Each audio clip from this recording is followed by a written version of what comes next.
Good day to you, ladies and gentlemen. We are starting our first set of notes on our first set of problems. Deals with solving linear equations. You go, hey, this is what algebra is all about. Algebra has typically been described as solving equations for x, finding out what x is. That's what we're going to be doing in this section.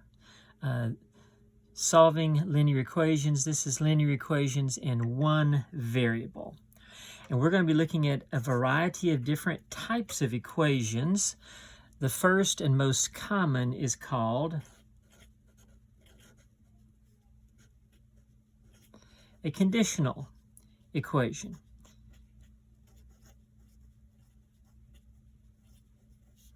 Now, please keep in mind, you do not have to be writing down these notes as you are observing this video, because I will be posting this exact copy of notes on your Blackboard under Quickly Content.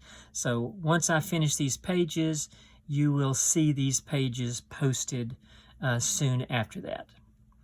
All right, a conditional equation is just what it says. It's true under a condition, one condition.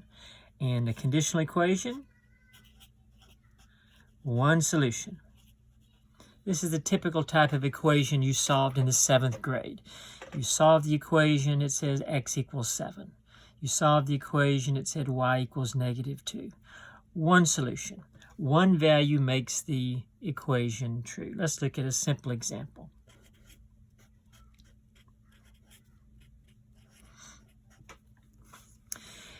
Now we have an equation here. Most of you cannot look at this equation and say, hey, I know what x is.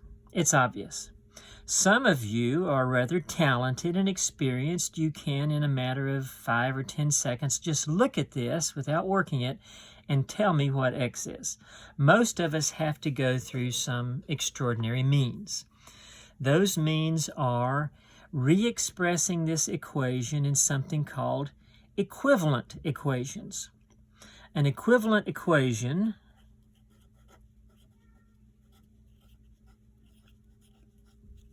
equation is an equation that has the same solution set as this, and yet it looks in a different way. It appears differently.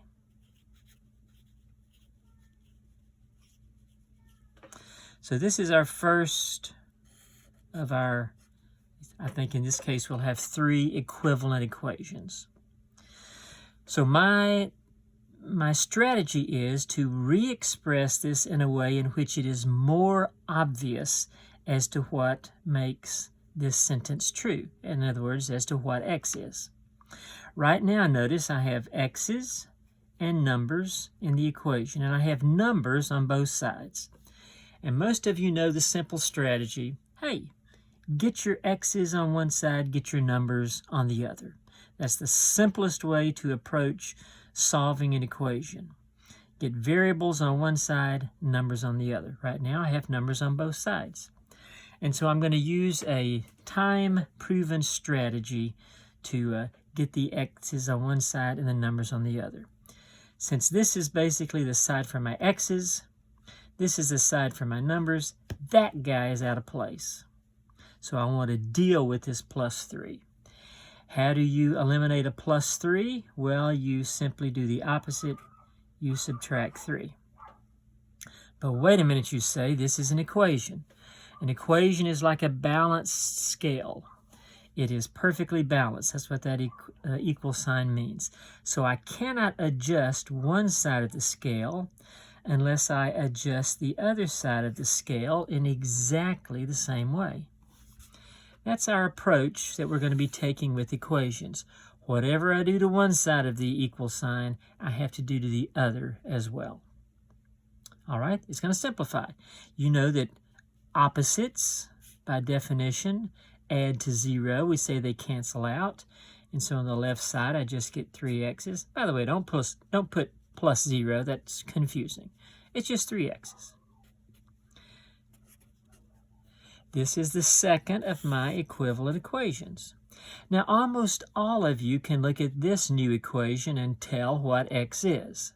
But we're going to make it so obvious that even you know, somebody who has no mathematical training at all can know what x is.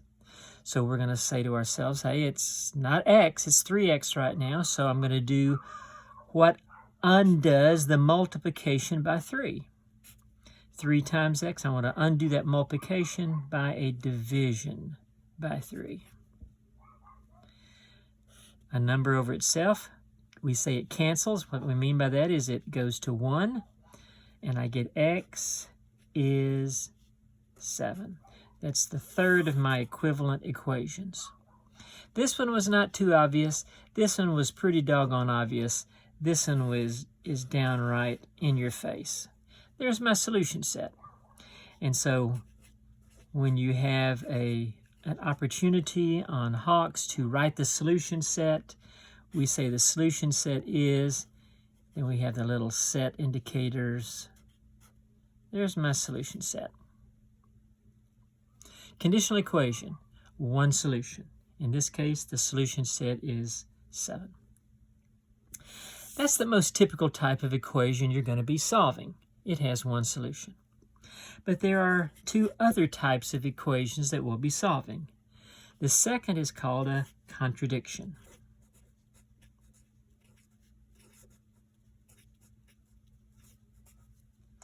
This is an equation that when I try to solve it, I discover that it has no solution. Nothing makes it work. Let's look at an example like that.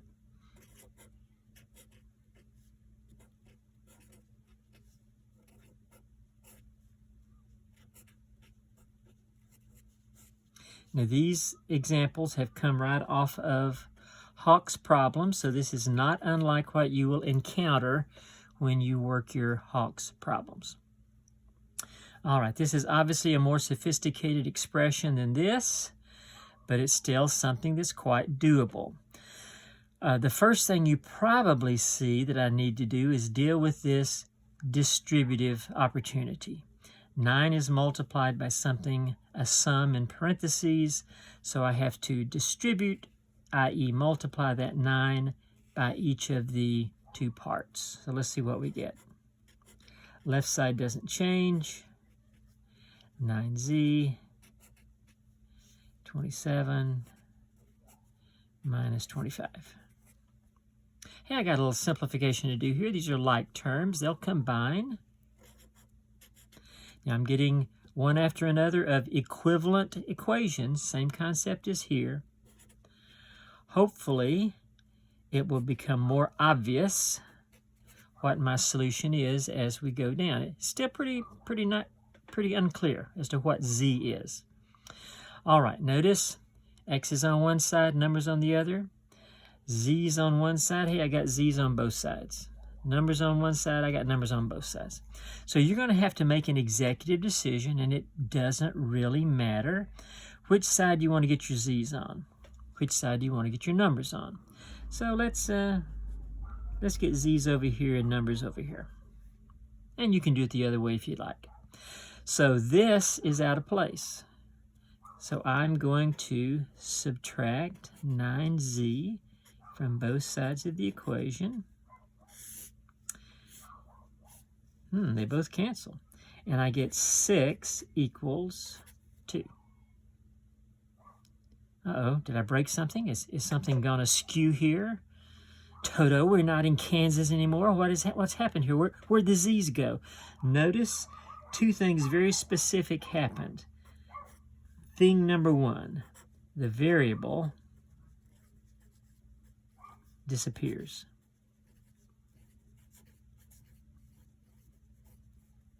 Hey, no more z's, no more x's, no more y's. The variable disappears. Second observation that I make about this statement is, hang on a second, 6 is not equal to 2. This is a false statement.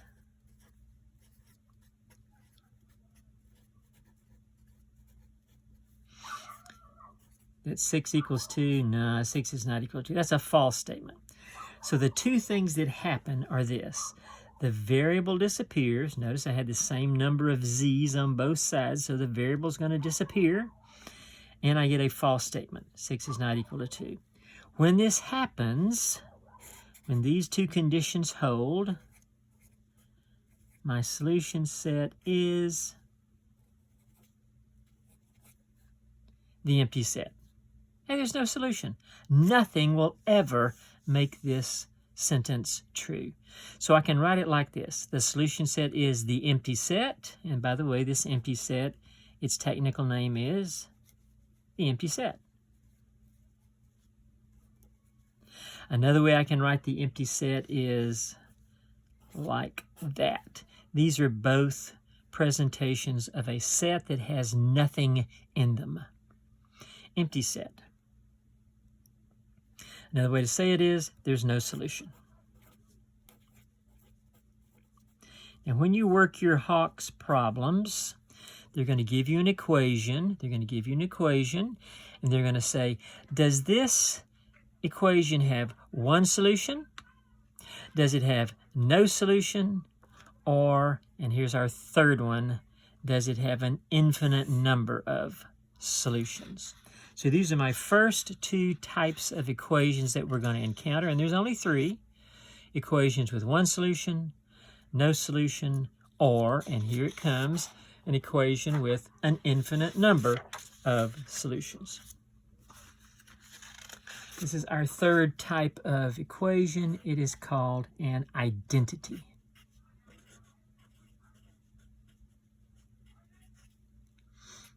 This guy, this equation has an infinite number of solutions.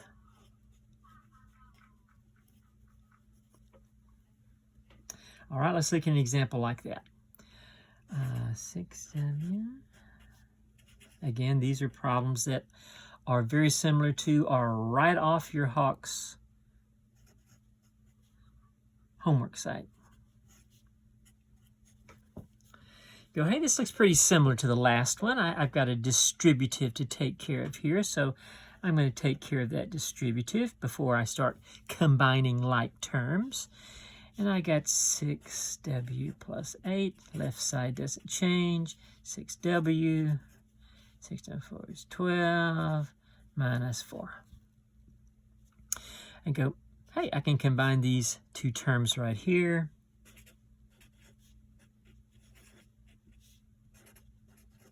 Twelve minus 4 is 8. Hey, these guys look exactly the same. But I still haven't gotten W's on one side and numbers on the other. So let's do that.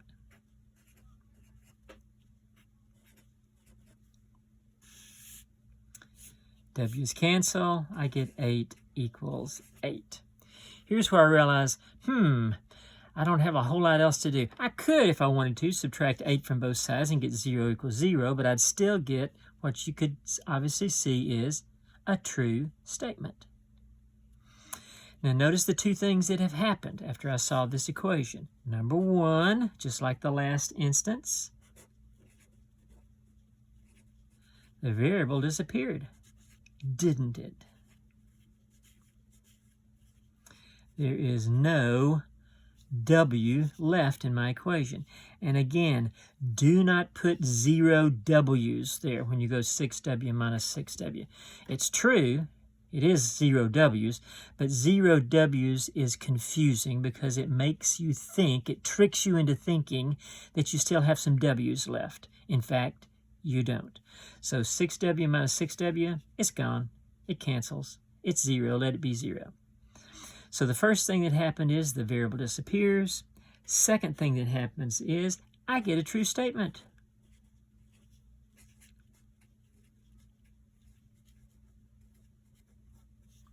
Eight is equal to 8.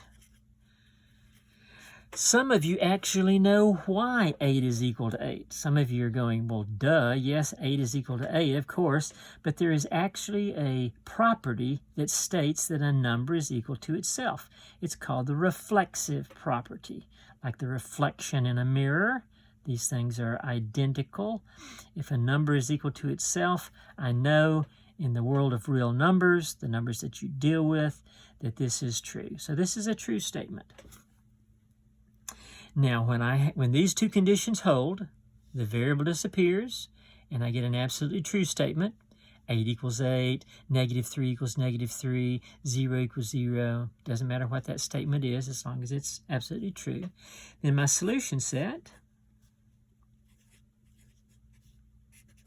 is the set of all real numbers.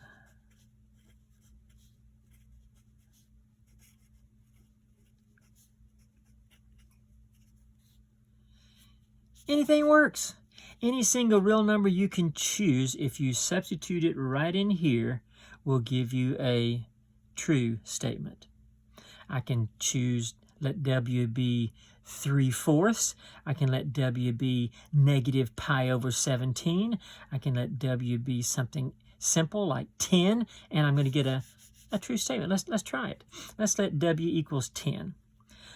6 times 10 is 60, plus 8, 68. 10 plus 2 is 12. 6 times 12 is 72. 72 minus 4 is 68. Oh my goodness, it works. So whatever W I choose, any real number in the universe, I'm going to get a true statement. That's what we mean by an identity. Now let me show you a little shortcut when you realize you've got yourself an identity. You've got yourself an identity when the two sides are identical. I can stop right here if I'm working the problem. If I'm working the problem and the two sides of my equation are identical, I can conclude right away I have myself an identity. Hey, if you feel a little nervous about it and want to go ahead and simplify, go ahead. It's going to come down to 8 equals 8, 0 equals 0 eventually. But when the two sides are identical, I know I've got myself an identity. It is true for all real numbers. And some of you guys have used the script R for all real numbers. That's the solution set. All right, so those are our three types of equations. Conditional equations have one solution. Contradictions have no solution. Remember what they look like. And identities have all real number solutions. In other words, an infinite number of solutions. And that's what Hawks will ask you. It says, hey, here's an equation. Does it have one solution, no solution, or an infinite number of solutions? Those are my only three options. All right, let's look at some specific types of equations that are one of these three types. And this next concept is equations involving decimals. Yeah, you knew it wasn't going to stay as simple as just those guys, right? Equations involving decimals, like this.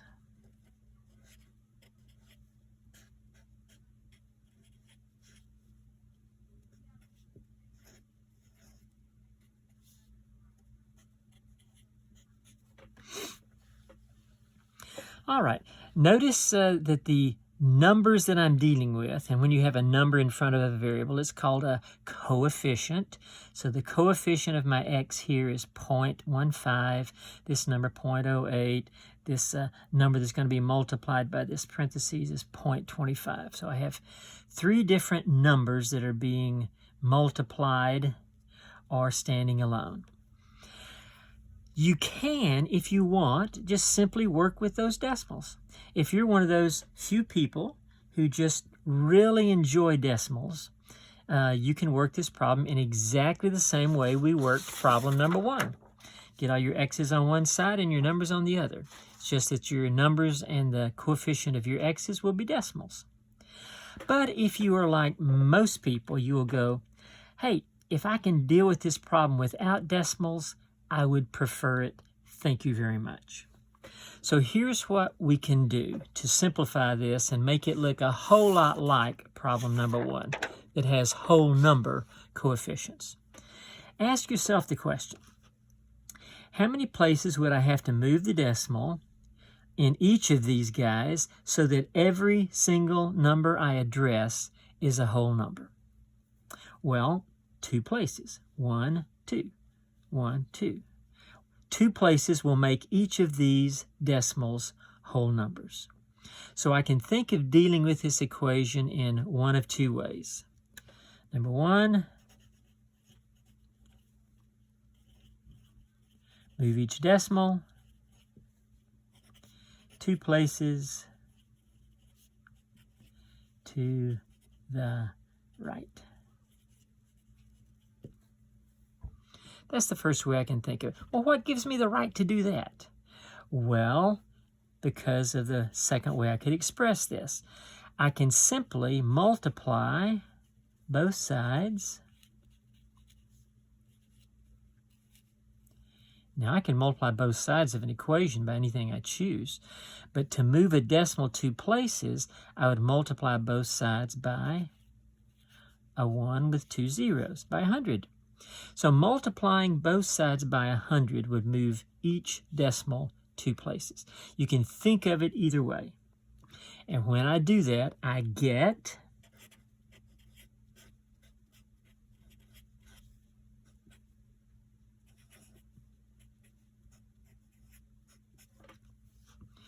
two places, 25. 2 places, 8. 2 places, 15. Hey, that looks pretty simple, like something that I've worked before in number 1. Let's do our distributive first.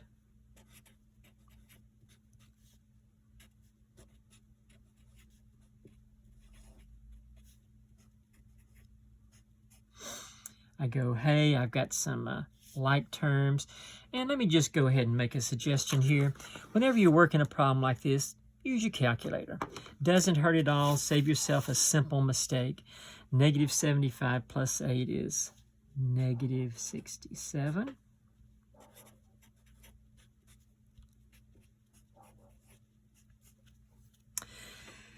Hey, I've got x's on both sides and numbers on the other, right? I've got x's on both sides, numbers on this side. So this appears to be my number side. So let's get rid of the x's over here. The way you get rid of 25x is to subtract 25x. But I can't do it from one side unless I do it from the other. That goes to 0. That turns out to be negative 10x. Now I'm going to be dividing both sides by whatever's in front of my x here. In this case, it's a negative number. And keep in mind that when I divide by negative numbers, things happen. In this case, dividing a negative by a negative, an even number of negatives is going to make a positive, and 67 divided by 10 is 6.7. All right, please notice what we got here. We got one solution. This is a conditional equation.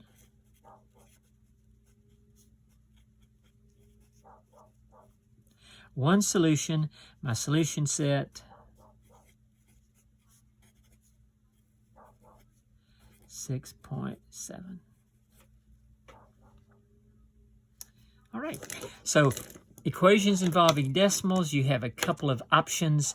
You can multiply both sides by whatever makes whole numbers, or simply move each decimal the appropriate number of places to the right or to the left, if that's the case, to make things whole numbers. You wouldn't move it to the left, would you? To the right, all right. So that's my second concept, equations involving decimals. All right, those of you that love fractions, you'll love this part. This is equations involving fractions.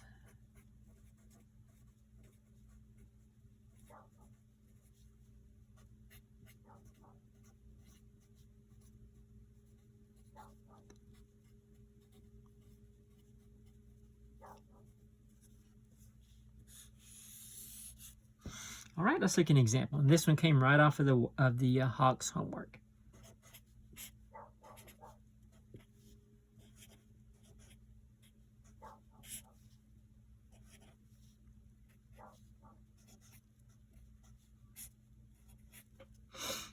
All right. I dare say that very few of you, you'd have to be an exceptional individual, can look at this equation and go, I see what y is. It's obvious. Well, it certainly isn't obvious to me.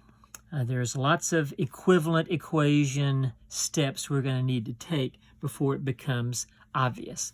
The first thing we're going to deal with is the fact that this guy involves fractions. Anytime you have an equation, or in our next sections, an inequality, an equation or an inequality that involves fractions, you can take these steps. Step number 1, find the LCM, I'll talk about that in just a second,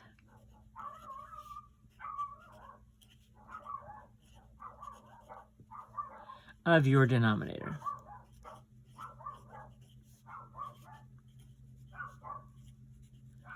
Of your denominators. Now I'm looking at the denominators 6, 2, and 3. I want to find the least common multiple. The number that the smallest number that each of these will divide evenly into. Let me just give you a physical illustration of what the least common multiple is. If I'm writing the multiples of 6, 6 times 1 is 6, 6 times 2 is 12, 6 times 3 is 18, 6 times 4 is 24, etc. These are the multiples of 6. How about 2? Multiples of 2, 2, 4, 6, 8, 10, 12, etc. Multiples of 3, 3, 6, 9, 12, etc. I'm looking for the least common. The common idea means a number that shows up in all these lists. Hey, here's a number that shows up in all the lists. 12, 12, 12. That's a common multiple of these three numbers. 12 shows up in each list. But it's not the least common multiple because there's a multiple that's even smaller. And it's common to these three lists. The 6 is the least common multiple of these three numbers, 6, 2, and 3. Now, by the way, if you happen to think of 12 or you happen to think of 18, a larger number that was a common multiple, this will still work. It doesn't have to be the least common multiple, but it does have to be a common multiple. The least common multiple simply means I won't be doing a lot of reducing of fractions at the end. So I have just found my least common multiple. It's 6. Step number 2. Multiply every term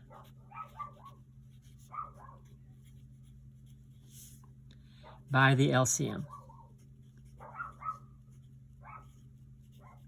which of course is 6. So I'm going to multiply each of these parts, terms they're called, each of these terms by 6. Now notice they're in the form of fractions. So to multiply these guys by 6, I'm going to put 6 over 1 to make it a fraction, make it more obvious as to how I multiply a fraction by 6.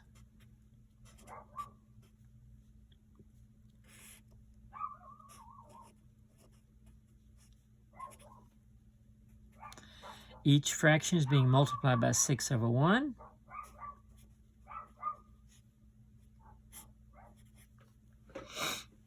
Now, let me just make a suggestion here. Don't multiply your tops. Don't multiply your numerators, even though that's how you can multiply fractions. We're multiplying by the LCM for a specific reason, to cancel each denominator. After this step, there should be no more fractions. Watch the denominators disappear. 6 will go into 6 one time. 2 will go into 6 3 times. 3 will go into 6 2 times. Look at there. All ones in my denominators. No more fractions. So multiplying my numerators, I have 1 times y, which is y. I'll go ahead and write this out. I have 3 times 2y minus 1. and I have 2 times y plus 1. Now I can go ahead and do my distributive. 3 times 2y is 6y. 3 times negative 1 minus 3. 2 times y. 2 times 1. Hey, I got some like terms here. Y and 6y is 7y. And notice once again, I have y's on both sides, numbers on both sides, so you're going to have to make an executive decision. It's up to you as to which side to put the y's on. Most of you will choose the side with more y's. 7y is greater than 2y, so this would make sense to use as my y side, simply to keep my coefficients positive. That's the only reason. So I'm going to get rid of this guy. It's on the wrong side. I want to eliminate 2y from this side. Got to do it from both sides if I'm going to do it from one side. Subtracting 2y from both sides.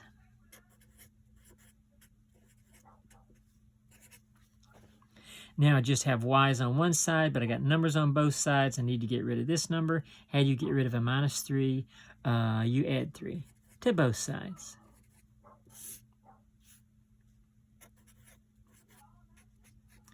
Five y is 5.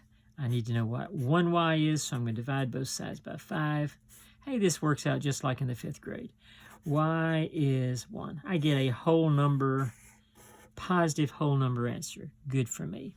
And once again, this is a conditional equation. One solution, that one solution being, in this case, 1. My solution set is 1. So let's look again. When I have fractions, I check out my denominators, find the LCM of my denominators, the smallest number that each of these will divide evenly into, and then I multiply every single term, every part of the equation by that LCM. What that's going to do is eliminate every denominator. No more fractions. So once you're finished with your two-step approach, you should have no fractions in your equation. All right, equations involving fractions. Bringing us to our last part, which is equations involving absolute value.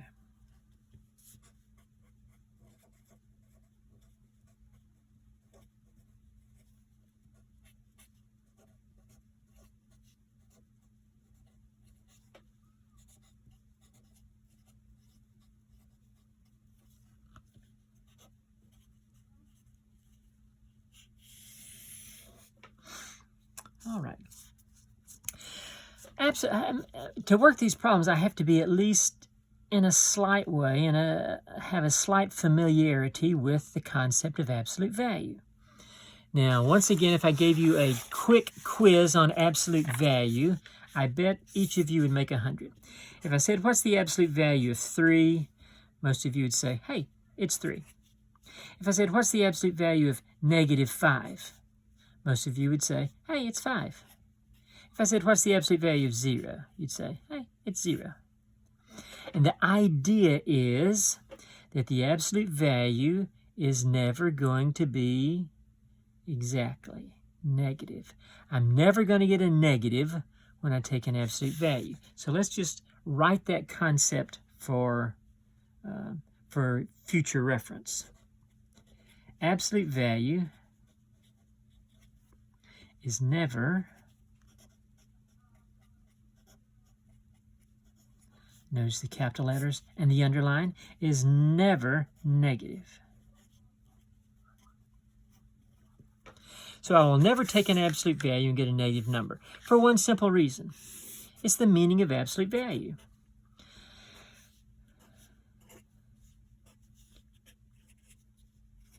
If I had a typical number line, negatives are to the left, positives are to the right. You got this idea. If I want to talk about absolute value, this gives me the idea, the way to define absolute value. Absolute value is defined as the distance from a number to 0. How far is it from a particular number to 0? Is a distance. So if I'm talking about the absolute value of 3, and let's say these units are in units of miles, 1 mile, 2 miles, 3 miles, what's the distance from 3 to 0? Why, that's 3 miles.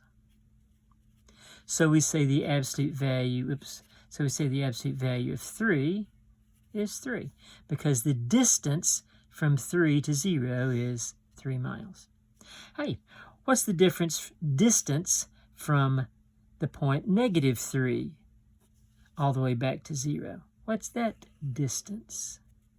Well, it's 3 miles. Tell you what, if you're walking from here to here or from here to here, it's not going to feel any different. It's going to feel like 3 miles. It's going to feel like 3 miles. So we say the absolute value of -3 is also 3. Why? Because the distance from -3 to 0 is 3. You and I talk of distance as a positive number. Not a one of you would say something like, hey, we drove 90 miles from Beaumont to Houston last weekend, ate lunch, turned around, drove -90 miles back. You don't say that. You drove 90 miles to Houston, you drove 90 miles back. Distance is considered to be a positive number. Hence, absolute value is considered to be a non-negative number. It's never negative. All right, we got this in mind. Absolute value is not negative. So here we go. Let's look at a very simple absolute equation involving absolute value. Absolute value of x is 5. When I'm working absolute value equations, keep these steps in mind. Number 1, isolate the absolute value. Isolate meaning get it by itself. Yeah, I think we all know what isolate means these days, don't we? Isolate the absolute value. Get it a comfortable social distance away from the number. Hey, yeah, look at there. The absolute value is already isolated. It's already all by itself. So step number 1, taken care of right here. Step number 2, express as 2 non-absolute value equations. So each absolute value equation will be transformed into 2 non-absolute value equations. All right, and here's how we're going to do it. Let's think about this. If I take the x means something, right? It means I don't know what it is. If I take the absolute value of something and get 5, what could that something be? Well, first and most obvious, that something could be 5, because the absolute value of 5 is 5. Or it could be something else, right? I could take the absolute value of -5 and get 5. So the x could be -5. Notice what I've just done. I've just expressed the absolute value equation as 2 non-absolute value equations. No absolute values in this equation, no absolute value in that one. So that's your second step. This is when I can go ahead and, in this case, observe that I've got my solution set. X is 5 or x is -5.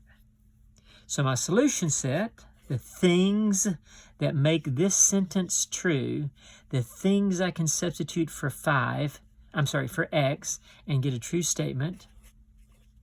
The solution set is made up of 5 and -5. Both those things are equally solution sets to this equation. All right, very, very simple absolute value equation. Let's look at one that has a little bit more challenge. Absolute value of 2x plus 3 is 7. All right, step number 1, isolate the absolute value. Done. It's already all by itself, so that one's taken care of. Step number 1 is done. Step number 2, express this absolute value equation as two non-absolute value equations. And here's how we're going to do it. Whatever's in the absolute value, just rewrite it. Whatever's in the absolute value, just rewrite it. So the left side of my equation is going to be the same. Whatever's in there goes on the left side. Obviously, the next one has to be where the difference comes in. Either this whole concept is 7, or this whole concept has to be -7. If this whole thing boils down to -7, the absolute value of it would be 7. If this whole thing boils down to +7, the absolute value of +7 would be 7. So once you've isolated the absolute value, whatever's in the absolute value either equals that number or its opposite, 7 or -7. Hey, I can solve these equations. These are two very simple linear equations to solve. Subtract 3 from both sides to get the x's all by themselves. 2x is 4. 2x is -10. Divide by 2, and I've got my two solutions. X is 2, or x is -5. So my solution set is the set containing 2 and -5. And this is one of the things you're going to find on your problem set is when you're working an absolute value equation, it's going to say, hey, does this have one solution, two solutions, or no solutions? In this case, this one has two solutions. And as soon as you choose two solutions, another little box is going to open up and it's going to say, okay, you chose two solutions. What are they? And you're going to put in 2 and -5. All right. One more example involving absolute value. Well, actually, I'm sorry, 2 more. This one involves 2 absolute values.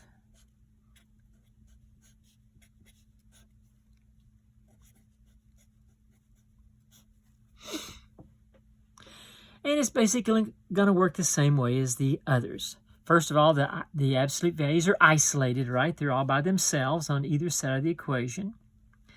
And what I'm going to do next is express as 2 non-absolute value equations. And I'm going to do it very similar to what I did with the last one. First of all, whatever's in the first one goes on the left side. On the right side, it's whatever's in the second one. Or the opposite of whatever's in the second one. Look what I did. Whatever in the first absolute value goes on the left. Whatever is in the second absolute value, either itself or its opposite goes on the right. So this either equals to that, or this equals to the opposite of that. There are my 2 statements. Hey, one other thing you should be aware of. If I'm writing the opposite of 2x plus 1, if I want to write the opposite of 2x plus 1, this is not the opposite of 2x plus 1. Putting a negative in front of the whole thing does not make it the opposite. Why?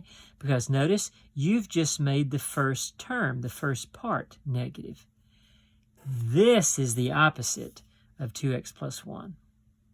So if you want to make the opposite of something that has more than one term, put that thing in parentheses.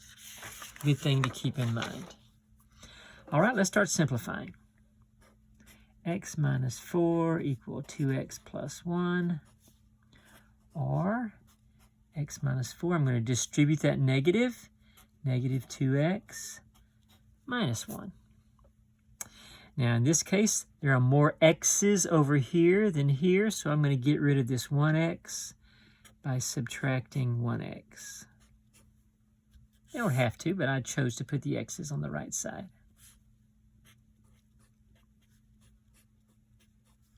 Hey, I want to get rid of that 1, so I'm going to subtract 1. X is negative 5. And I got me a solution set, or a solution. Or, I've got another possibility. Hey, positive 1x is greater than negative 2x, so this side has more x's, you could say. So I'm going to get rid of this negative 2x by adding 2x to both sides. That's 3x. I want to get rid of the minus 4, so I'm going to add 4.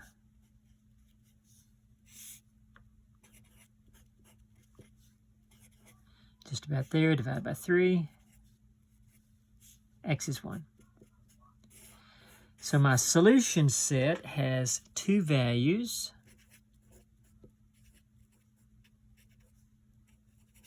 Negative 5, positive 1. Again, very typical of an absolute value equation, two solution sets. One final example, and you're going to need to keep this guy in mind. I'm going to put a little asterisk here just to remind us that this is a special instance. And when you see this happen, you know immediately that there's going to be no solution. Here we go. Let's look what this looks like.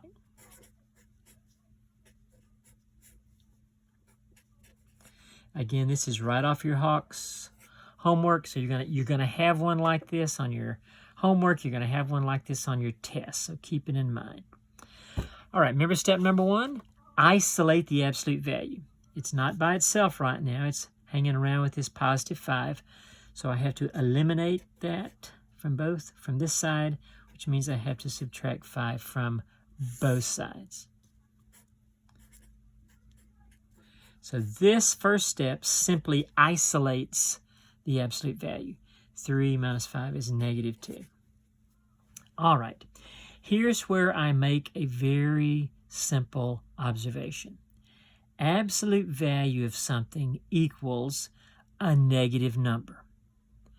Does that ever happen?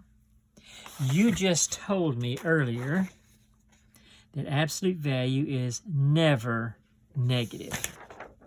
But look at this statement I got here. Absolute value is a negative number. Absolute value is negative. Wait a minute. This never happens.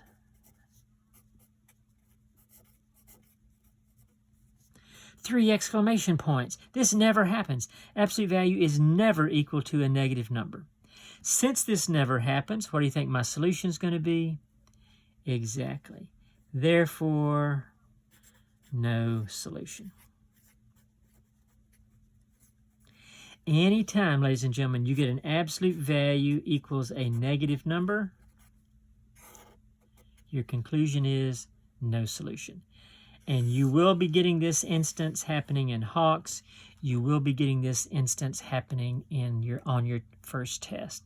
Absolute value equals negative. Don't waste your time going any further. It never happens. So stop right here. When you see absolute value equals a negative, never happens.